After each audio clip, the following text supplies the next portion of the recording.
It's the end of the school year, so we are going through the bookshelves. If you look behind me, we're not getting into that stuff yet, but that's mostly keepsakes on the top.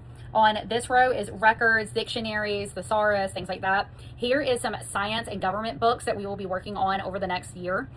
Brave books and some of my magazines for my craft stuff or my gardens. We have went through this shelf here, and these are chapter books for the girls to move up to with reading, and a few of our favorites we wanted to keep.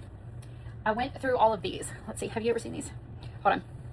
I tried to attempt, I'm out of dusters. Okay, but I have this duster and I'm about to use it, okay? Because it's a little dusty over here, and ooh, we're gonna clean that up, okay? Yes, I'm gonna move the books and I will do that better. But we went through all the books. These are the ones we're going to keep for the next year or so out, along with these. We like these.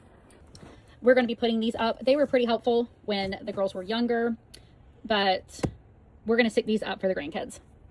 I'm pretty sure we're going to stick these up as well, right here. I actually found these at Goodwill years ago, and it was really cute because I got them for 99 cents each, and then I think I had some points, so I didn't even pay that. But this one is Greece, and then we have like Switzerland and France and Australia and all these. So we're going to keep these for the grandkids. So everything you see here on the bottom row is all going to be packed up. It's going to go along with this pile. This is all to be saved for grandkids. This is curriculum. I need to sell an entire box worth. And then I have a new pile there that I'm going to sell, and these need to go back on the shelf. But in doing all of that, I've also cleared out half of my other shelf. So what we did here, this is the New Year's curriculum, readers for us, as well as future readers for high school for when these two get there, but my older ones use these. And, you know, school books and future text. We went through this set, this set, this set, and this set. So 4 sets of books. That is all that's left. They cleared out half of each set, and they're in the pile to go up for future grandbabies. And we get to keep all of these down. And these are art books. I still have to go through this shelf, and that is the game shelf on the bottom, which we'll go through, which kind of started everything because we have a lot of crafts and things to do down there. We have some kiwi crates, or we have clay kits. I know that we have a tie-dye set. We're going to do tie-dye shirts this summer. I'm so excited. I believe we're actually going to do it on our, I forget how I named it. It's not a slumber party. We're going to have that this summer. I've talked to all the moms. They're all coming because none of us do sleepovers. But we're going to do a party where all the kids show up in PJs. We're going to watch a movie, do nails, eat, all that. And I think that'd be really fun. We're going to walk into a dance party while all the food's getting set out for the first 30 minutes. And then we're going to do nails and stuff. So maybe before we do nails, we could go and do all the tie-dye shirts out in the concrete out back. I think that would be awesome. They could be drying and get their nails done. They can eat. And we can go watch a movie under the stars because I have a massive projector. Okay. It is huge. It hits the oak tree. It's massive. I can't wait to share it.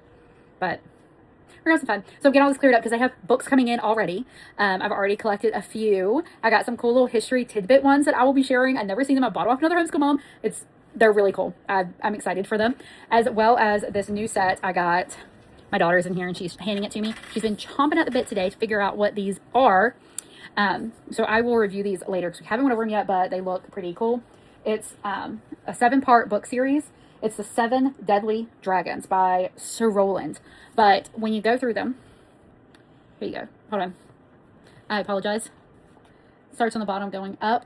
These are the 7 deadly sins, essentially, that we're going to go over. And it's dragons talking about it from a Christian perspective to explain these emotions, feelings, how to handle it, all that. So, I don't know. Pretty excited, but I told my husband, I said, we have to put books in the attic, which is all this. I've got to get books to sell and get out of the house because the younger kids are done with them, or it's from the older kids and the younger ones will not be using it, you know. But I've got to clear it out because I have books stacking up on the floor in the classroom now. I cannot do that. I cannot show you everything because my daughter's right there, but I have 2 of these bookshelves. I have this that's got 4 cubbies, and I have 2 roly-polies. I have this shelf system. I got to get rid of some stuff. It's got to move on somewhere. So anyway, bye y'all.